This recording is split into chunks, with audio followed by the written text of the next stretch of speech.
Hello friends, welcome again to our channel the learner of literature. आज की जो हमारी क्लास है that is based on the MCQs of Charles Dickens. Total जो है हम इस वीडियो में 25 एमसीक्यूज करेंगे जो कि आपका अपकमिंग टीजीटी, पीजीटी और एलटी ग्रेड जैसे एग्जाम्स के पॉइंट ऑफ व्यू से इम्पॉर्टेंट होंगे। तो चलिए आइए शुरू करते हैं अपना वीडियो। सबसे पहले देखते हैं, तो ये देखिए जो है हमारी चार्ल्स डिकेंस की फ़ोटो है। अब उसके बाद देखते हैं यहाँ पे कि चार्ल्स डिकेंस से रिलेटेड क्या क्वेश्चंस हैं। तो सबसे पहले देखिए जो फर्स्ट क्वेश्चन है वो क्या लिखा है, to which literary age did Dickens belong. मतलब जो चार्ल्स डिकेंस थे वो किस एज से बिलोंग करते थे। तो ऑप्शंस हैं आपके, Augustus age, pre romantic age, romantic age या फिर विक्टोरियन एज। तो हम सभी को मालूम है कि जो चार्ल्स डिकेंस थे जो है ये किस एज को बिलोंग करते हैं, तो he belongs to the Victorian age. Victorian age को ये बिलोंग करते हैं। कुछ यहाँ पर मैं जो है आपको इम्पोर्टेंट चीज़ यहाँ पर बताना चाहूँगा। जो विक्टोरियन एज है उसकी जो टाइमलाइन थी वो क्या है, 1837 से लेकर के 1901 तक। ठीक है ना, यानी 1837 से लेकर के 1901 के बीच का जो टाइम है वो जो है विक्टोरियन एज माना जाता है, क्योंकि जो 1837 ईयर है इसी समय जो है क्वीन विक्टोरिया का जो है एक तरह से जो है राज सिंहासन उनको वहाँ पर मिलता है और वो 1901 तक रहती हैं। तो ये जो पूरा पीरियड है इसे जो है विक्टोरियन एज के नाम से जाना जाता है। एक और चीज़ जो है, अगर आप को जो है चार्ल्स डिकेंस की बर्थ याद है और इनकी डेट ऑफ डेथ याद है, मतलब जो इनकी मृत्यु कब हुई थी, तो आप जो है आइडिया लगा सकते हैं कि ये किस एज को बिलोंग करते हैं। इनका जन्म एक्चुअली में हुआ था 7 फरवरी 1812। ठीक है, यानी आप देखिए कि इन ये जो है बॉर्न हुए 7 फरवरी 1812 को और जो इनकी डेथ होती है वो होती है 9 जून 1870 में। तो अगर आप देखें जो है 1812 में ये जन्म लेते हैं तो लगभग जो है जो इनका टाइम पीरियड है, जो लिखने का टाइम पीरियड है वो किसके अंतर्गत आता है, वो विक्टोरियन एज में आता है। यानी दो पॉइंट्स आपको यहाँ पर इस क्वेश्चन में याद रखने हैं कि Charles Dickens belong to the Victorian age and he was born in 7th Feb 1812. He died in 9 June 1870. साथ में आपको विक्टोरियन एज की टाइमलाइन भी याद रखनी है कि that Victorian age consider from 1837 to 1901। ठीक है, आगे बढ़ते हैं। नेक्स्ट देखते हैं हमारा यहाँ पे क्वेश्चन नंबर 2 क्या लिखा है, वेयर वॉज डिकेंस बॉर्न। मतलब आपको जो है डिकेंस का जो प्लेस ऑफ बर्थ है वो आपको बताना है। ऑप्शंस हैं आपके, लंदन, पोर्ट्समाउथ, डर्बीफील्ड, यॉर्कशायर। तो जो यहाँ पर करेक्ट ऑप्शन है वो है आपका ऑप्शन नंबर बी, पोर्ट्समाउथ। ठीक है, नेक्स्ट आगे देखते हैं। Deacon was the first editor of one of the following newspaper of which. मतलब डिकेंस इनमें से किसी एक न्यूज़पेपर के जो है वो क्या थे, पहले एडिटर थे। And you have to name that which newspaper was that. Your options is the Daily News, the London Magazine, the Quarterly Review, the Blackwood Magazine. And here the correct one is option number A, the Daily News. The Daily News को जो है Charles Dickens ने जो है पहली बार जो है इसको एडिट किया था। Now moving for next question, question number 4, which was the first novel by Charles Dickens. मतलब आपको यहाँ पर ये बताना है कि इनमें से कौन सा ऐसा नॉवेल है जो चार्ल्स डिकेंस ने पहली बार लिखा था। ऑप्शंस आपको यहाँ पर देखिए क्या दे रखे हैं, Christmas Carol, Hard Times, Pickwick Papers and Oliver Twist. तो जो करेक्ट ऑप्शन है यहाँ पर वो है आपका option number C, Pickwick Papers. Pickwick Papers जो है ये पहला नॉवेल है जो कि आपका किसने लिखा है, चार्ल्स डिकेंस ने लिखा है। बहुत ध्यान से आप इस चीज़ को याद रखिए। क्या नाम है चार्ल्स डिकेंस के फर्स्ट नॉवेल का, that is Pickwick Papers. Next question देखते हैं, question number 5, which is the most autobiographical novel of Charles Dickens. आपको ये बताना है कि चार्ल्स डिकेंस का सबसे ऑटोबायोग्राफिकल नॉवेल कौन सा है। ऑप्शंस हैं, a tell of to Cities, Hard Times, David Copperfield, Dombey Sons. तो करेक्ट ऑप्शन है यहाँ पर option number C, David Copperfield जो है is most autobiographical novel by Charles Dickens. Now next question, one of the following novels is only an episodic novel, which one is that? मतलब episode के form में novel आया था, तो आपको ये बताना है कि इनमें से वो कौन सा है। ऑप्शंस हैं आपके, Pickwick Papers, American Notes, the Uncommercial Traveller, Christmas Carols. यहाँ पर आपका जो करेक्ट ऑप्शन है वो भी आपका जो है ऑप्शन नंबर ए है, पिकविक पेपर्स। ध्यान रखिए ये इनका फर्स्ट नॉवेल भी है। जो पिकविक पेपर्स है वो चार्ल्स डिकेंस का पहला नॉवेल भी है। साथ में this novel is written in episodic form.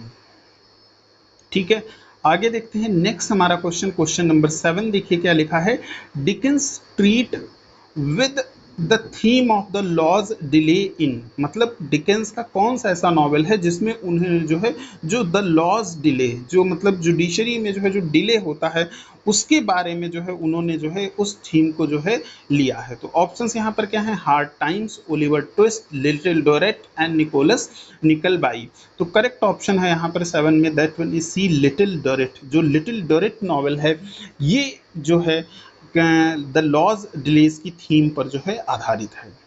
आगे बढ़ते हैं, नेक्स्ट हमारा क्वेश्चन देखते हैं, क्वेश्चन नंबर 8। देखिए क्या लिखा है, one of the following novels of deacon is generally called the most worthless, which of the following?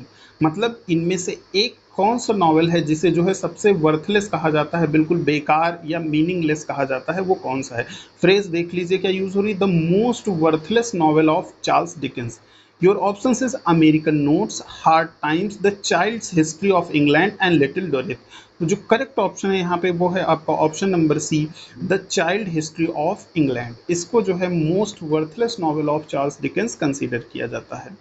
Now ninth question, Dickens portray the degradation and sufferings of the poor in English workhouses. मतलब Dickens क्या करते हैं, portray करते हैं, दिखाते हैं degradation and sufferings of poor in English workhouses.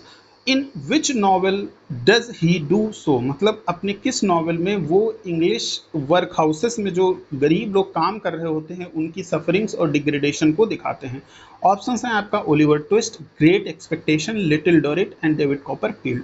जो correct option है वो है आपका option number A, Oliver Twist. Oliver Twist में जो है वो जो है वहाँ पे इंग्लिश वर्क हाउसेस में जो गरीब लोग होते हैं उनके डिग्रेडेशन के बारे में दिखाते हैं। Now next question, question number 10। देखिए क्या लिखा है, which of the Dickens novel deals with the life of a circus child named Sissy Jupe. मतलब आपको ये बताना है जो सिसी जूक नाम का कैरेक्टर है वो डिकेंस के किस नॉवल में आया हुआ है। अगर आप अपने ऑप्शंस देखें यहाँ पे तो Martin Churchillevit, Little Dorrit, Hard Times and the Bleak House. The correct one is option number C, Hard Times. Hard Times में जो है सिसी जूक नाम का कैरेक्टर आया हुआ है। Now next question, question number 11, Charles Dickens novel a tell of to cities can be considered as. मतलब जो चार्ल्स डिकेंस का जो नॉवेल है a tell of to cities, वो उसको हम किस कैटेगरी में रख सकते हैं कि whether it is sociological novel, picaresque novel, regional novel या फिर हिस्टोरिकल नॉवेल। तो यहाँ पर जो करेक्ट ऑप्शन है that one is option number D, historical novel. जो a tell of to Cities ये बहुत ही पॉपुलर जो है नॉवेल है चार्ल्स डिकेंस का और ये जो है हिस्टोरिकल नॉवेल के रूप में कंसीडर किया जाता है।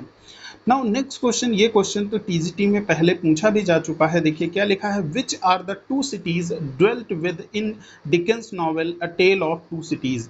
मतलब जो a tell of to cities है इसमें किन दो सिटीज के बारे में बात हुई है। ऑप्शंस हैं London Paris, Paris Rome, London and Athens, Paris and Berlin.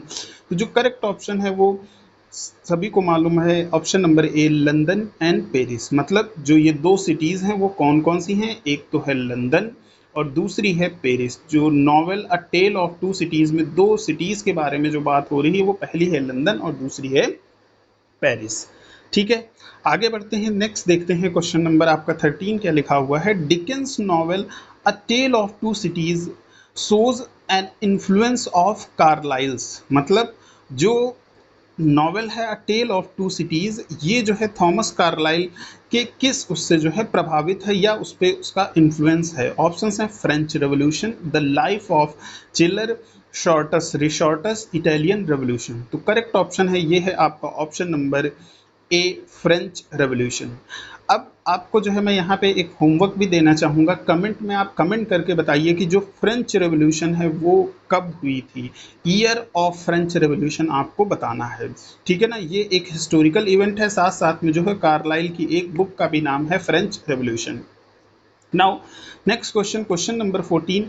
Dickens left one of novel unfinished. मतलब डिकेंस क्या होता है, एक नॉवल जब लिख ही रहे होते हैं उसी दौरान उनकी डेथ हो जाती है तो वो नॉवल अनफिनिश्ड रहता है। You have to name that novel, that which one is that novel. Options हैं आपके, Dombey and Sons, Edwin Drood, Our Mutual Friends, Little Dorrit. तो जो करेक्ट ऑप्शन है यहाँ पे वो है आपका option number C, Edwin Drood. Edwin Drood जो नॉवल है that is unfinished by Charles Dickens. Now 15th question number देखिए क्या लिखा है। Dickens said about one of the novels I like this the best. मतलब अपने एक नॉवल के लिए डिकेंस ने ये कहा था कि आई लाइक दिस द बेस्ट, मतलब मैं इसे सबसे ज़्यादा जो है पसंद करता हूँ। एंड जब वो ये बात बोल रहे थे तो which novel was he referring to, मतलब किस नॉवल की वो बात कर रहे थे। Options, Oliver Twist, Great Expectation, a tell of two cities and David Copperfield. जो करेक्ट ऑप्शन है वो है आपका option number D, David Copperfield, ठीक है। उन्होंने इसके लिए बोला कि that I like this the best. Now Charles Dickens characters are generally, ये क्वेश्चन भी आपका टीजीटी में पहले पूछा जा चुका है, बहुत इंपॉर्टेंट कैरेक्टर है कि चार्ल्स डिकेंस जो है वो किस कैरेक्टर के लिए मतलब जो चार्ल्स डिकेंस के कैरेक्टर होते हैं वो जनरली कैसे होते हैं, फ्लैट, राउंड, ह्यूमरस या फिर ह्यूमिटेरियन। तो एक्चुअली में जो चार्ल्स डिकेंस के कैरेक्टर्स जो होते हैं वो फ्लैट इन नेचर होते हैं। ये जरूर आप याद रखिए, बहुत ही ज़्यादा इंपॉर्टेंट क्वेश्चन है that Charles Dickens characters generally considered as flat. Now question number 17 देखिए आपका, in which of the Dickens novel a memorable character named Gradgrind figures. मतलब ग्रैंडग्रिंड फिगर्स नाम का जो ग्रैंडग्रिंड कैरेक्टर है ये किस नॉवेल में आया हुआ है। Options, Pickwick Paper, Hard Times, a tell of two cities and Oliver Twist. The correct one is option number B, Hard Times. आगे देखते हैं नेक्स्ट हमारा क्वेश्चन, क्वेश्चन नंबर 18 देखिए क्या लिखा है। Who compared Dickens with Shakespeare in making a character as real as flesh and blood. मतलब किसने जो है डिकेंस की कंपैरिजन जो है शेक्सपियर के साथ की और क्या कहा कि he is a character as real as flesh and blood. Your options is Matthew Arnold, F.R. Lewis, T.S. Eliot and I.A. Richards. The correct one is option number C, T.S. Eliot. T.S. Eliot ने ये remark दिया था कि जो है वो लगभग Shakespeare के बराबर हैं जब वो कोई कैरेक्टर क्रिएट करते हैं। Now question number 19, in which of the Dickens novel do we find a character named Miss Pross. मतलब आपको बताना है कि वो कौन सा नॉवल है जिसमें मिस प्रॉस नाम का कैरेक्टर आया हुआ है। Options, a tell of to Cities, Hard Times, David Copperfield, Dombey Sons. तो जो करेक्ट ऑप्शन है वो है आपका a tell of two cities.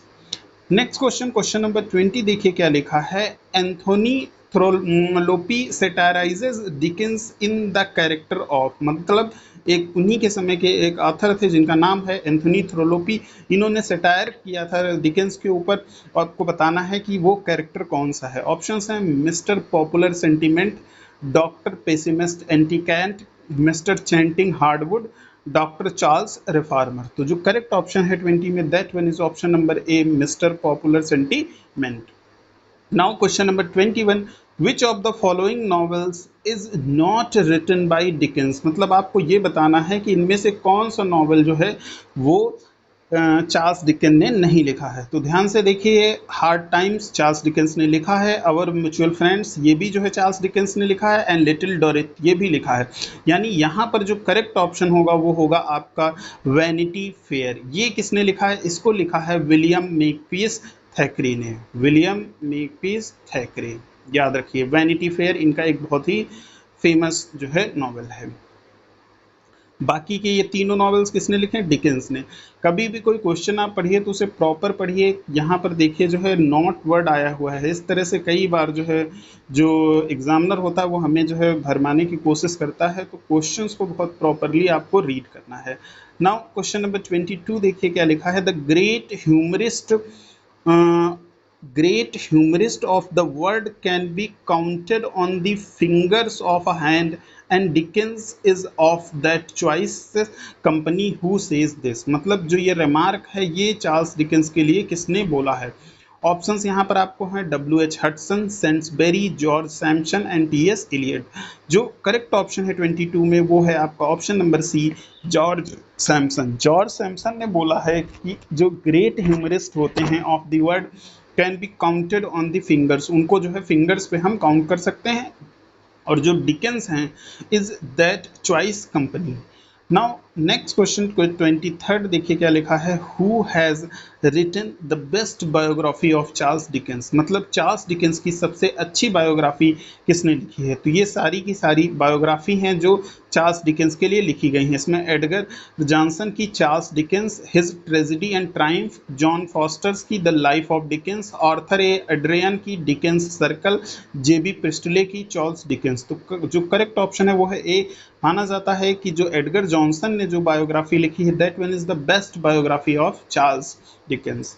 आगे बढ़ते हैं क्वेश्चन नंबर 24 देखिए हमारा क्या लिखा है, Dickens was thoroughly familiar with parliamentary procedures why. मतलब जो चार्ल्स डिकेंस है वो जो पार्लियामेंट्री प्रोसीजर्स हैं उनके बारे में बहुत अच्छे से फैमिलियर थे। क्यों?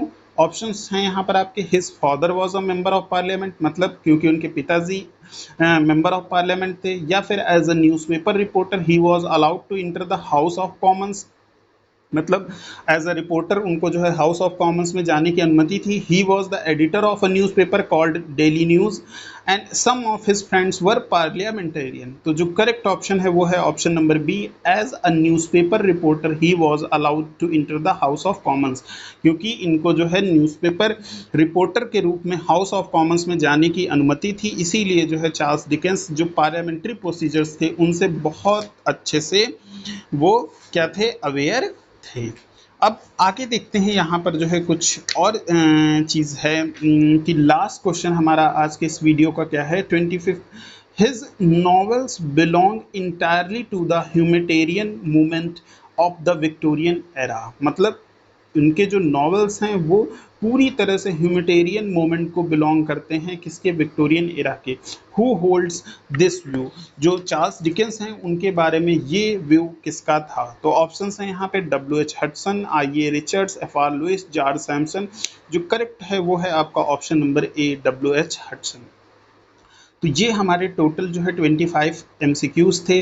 अगर मैं एक बार फिर से मैं यहाँ पर आपको मैं बताना चाहूँ कि इन्होंने बहुत सारे नॉवेल्स लिखे। अब इसमें अगर मैं इम्पॉर्टेंट वन की बात करूँ तो एक तो इनका जो पिकविक पेपर्स है, ठीक है ना, इसके कैरेक्टर्स के बारे में और जो है थोड़ा सा आपको जो है लाइट समरी जरूर पता होनी चाहिए। पिकविक पेपर्स है इनका, ठीक है ना, David Copperfield, Bleak House, a tell of to cities, Great Expectation, Oliver Twist और हार्ड टाइम्स, ये इंपॉर्टेंट हैं। इसके अलावा भी इन्होंने जो है कुछ लिखे हैं जैसे कि एडविन ड्रूट, तो इनका अनफिनिश्ड है, निकोलस निकलबाई, मार्टिन इंचजलेविट, डॉम्बी एंड सन, तो ये सारे जो है इनके नॉवेल्स हैं। थोड़ा सा आपको जो है इनका पब्लिकेशन भी पता होना चाहिए, जैसे ए टेल ऑफ टू सिटीज़ जो है वो 1859 में आपका पब्लिश हुआ था, ये याद रखिए, ए टेल ऑफ टू सिटीज़ काफ़ी इंपॉर्टेंट जो है नॉवेल है। तो ए टेल ऑफ टू सिटीज़ कब पब्लिश हुआ था, ये पब्लिश हुआ था 1859 में।